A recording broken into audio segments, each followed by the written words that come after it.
Hello, huge movie fanatic Nate stopping on by. This time I'm coming at you to do probably what's going to turn out to be a brief little video kind of slash review on I guess I didn't realize this came out 2 years ago, but the Blu-ray release of the Godfather film, formerly known as Godfather Part 3, now basically known as the Godfather Coda, the death of Michael Corleone. This came out, I guess, in 2020 to celebrate its 30th, or the 30th anniversary of the motion picture The Godfather Part 3. I didn't know it was out for 2 years. I had really no interest in this when it came out.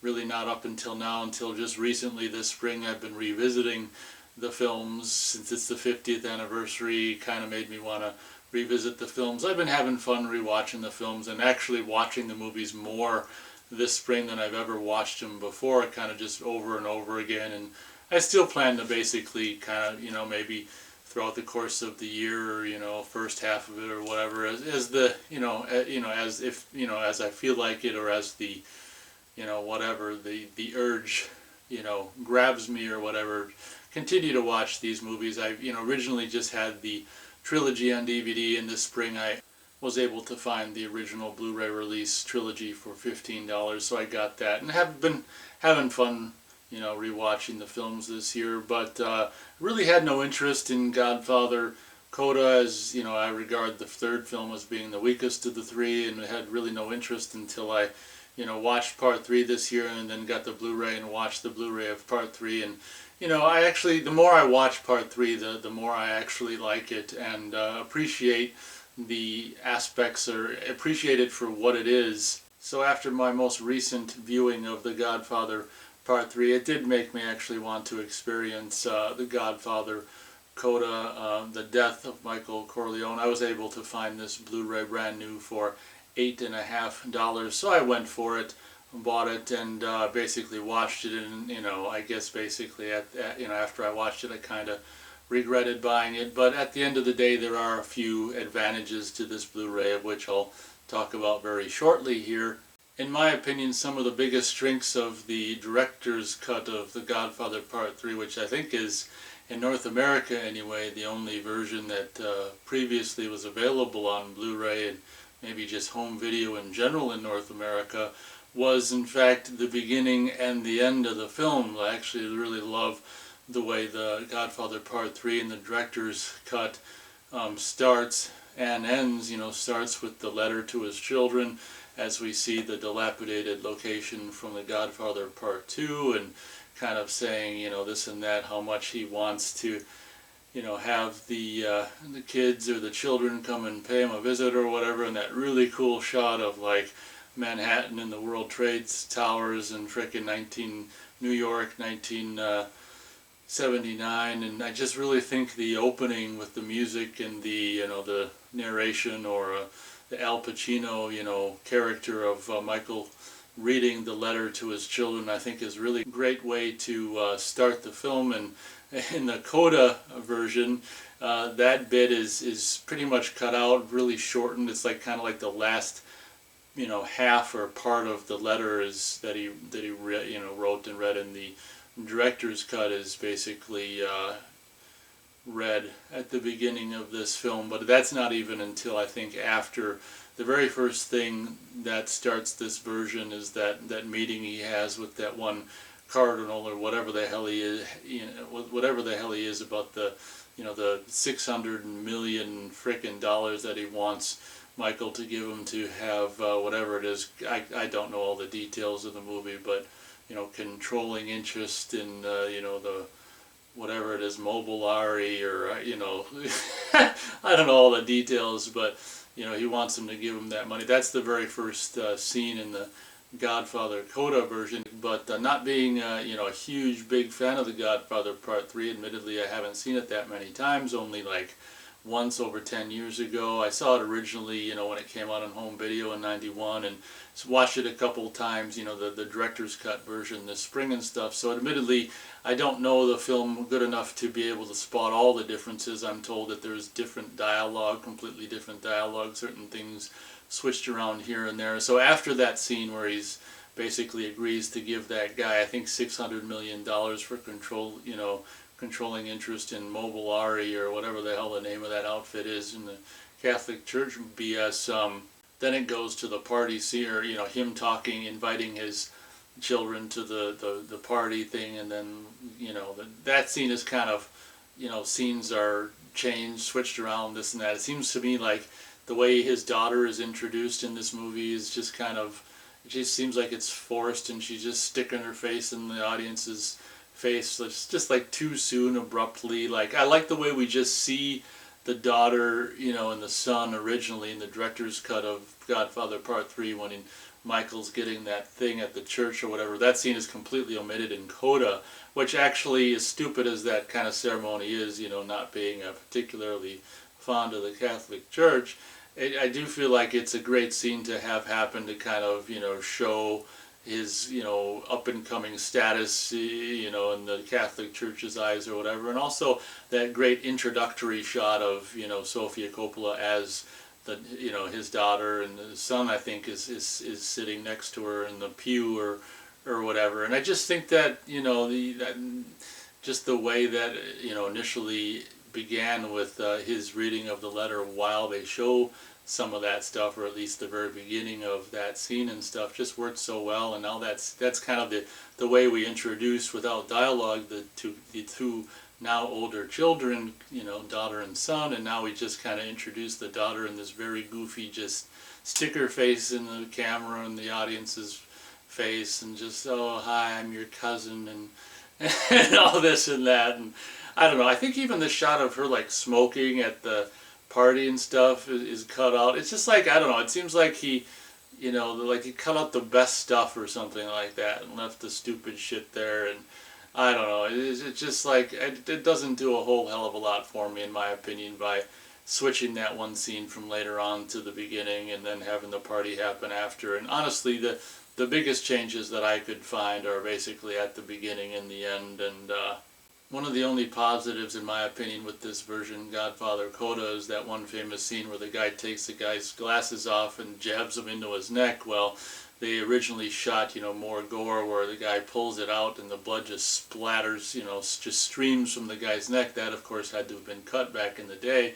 That footage is now, or, a moment, a few frames of that footage has now been restored, although there is a noticeable cut, from when he goes like this, then all of a sudden there's like an editorial cut to him pulling it out, and just a few moments, a few frames or something, of the spray coming out. That's pretty much the only thing that was the addition to this version that's actually a fix, in my opinion. And also, as I said, some of my favorite parts of this movie was how it began and how it ended, and pretty much, the way the beautiful way it ended. If you want to know how I feel about that, feel free to check out my review of The Godfather Part 3, but I think that the beautiful ending was completely butchered in this version, where initially, after the tragedy on the steps of the Opera House, we see him, we cut to him dancing with his daughter, and then his first wife, and then his second wife, and then he famously cuts to him being older, putting on the sunglasses and slouching down and falling out of the chair.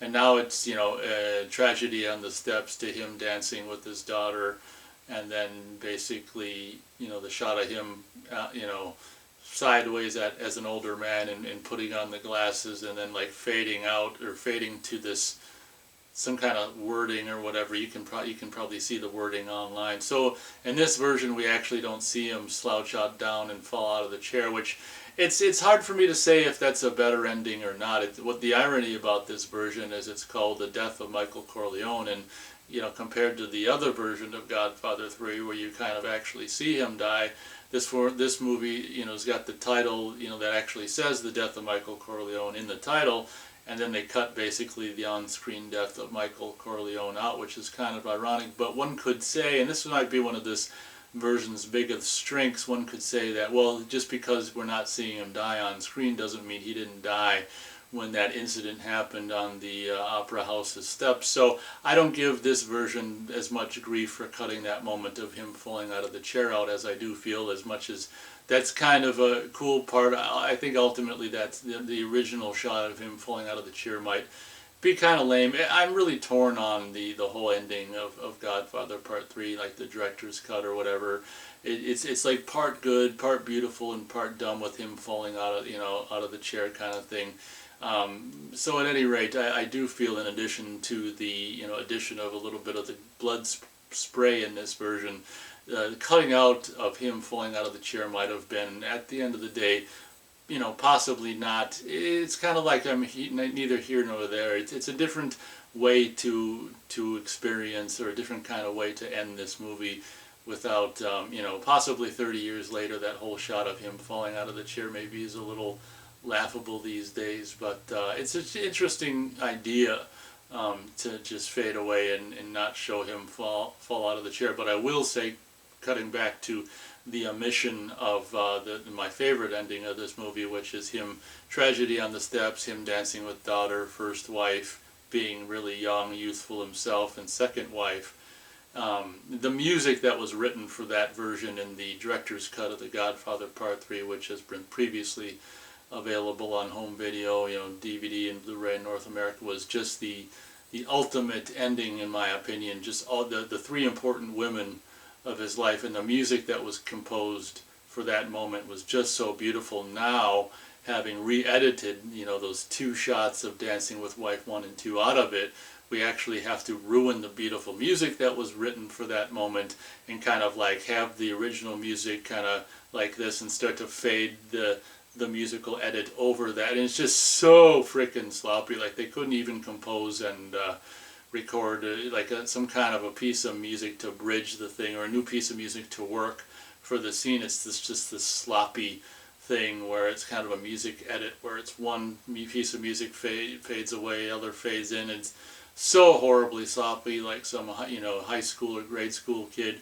could do on their computer at home. Is just like, oh my god. So the other, I guess, potentially positive addition, I didn't watch this Blu-ray in the 5.1 surround, but another possible positive addition to this Blu-ray version of Godfather Part 3, now Godfather Coda, The Death of Michael Corleone, is the Blu-ray looks really fantastic, kind of the restoration work done or whatever, although I do kind of feel like, compared to the original Blu-ray, the director's cut that came out, that possibly the color saturation maybe is a little too bright. But I guess you can turn the saturation down on your TV if you think so. But I don't know, in my opinion, maybe they tried to make it look a little too snazzy or something like that. But I guess that's more or less my thoughts on the Blu-ray release of, and just the release in general, or the cut, the director's edit of The Godfather Coda, The Death of Michael Corleone. Incidentally, I do like that title, and Coda meaning a final, piece in a musical, whatever, this or that. You can read the description online somewhere, but I do kind of like the title, The Godfather Coda. It's kind of a cool title, The Death of Michael Corleone. Admittedly, there's probably a lot more changes made to the movie, but me not being a big fan of the movie, I'm not privy to all the changes. Oh, that's another thing that I want to mention. That seems to me, in the director's version of Godfather Part 3, the one I prefer to this one, that there was a kind of a sloppy edit made, right at after the tragedy on the opera steps, where there's like a row of frickin' like priests or something like that who are walking down the steps to, I don't even know why, but in the director's cut version, it's like they cut into the shot of the priests walking down the stairs too soon. Like, you can almost see them start from being, like action, and start from standing still. Not quite standing still, but they like cut into the shot like halfway between starting and walking, so it just always looked kind of faked a couple of times. I rewatched Godfather Part 3 this year, and I meant to go back and re-look at this, but it seems to me that they either fixed that shot or completely cut that shot out altogether. But that might be another kind of one of the more positive things that they did in this version.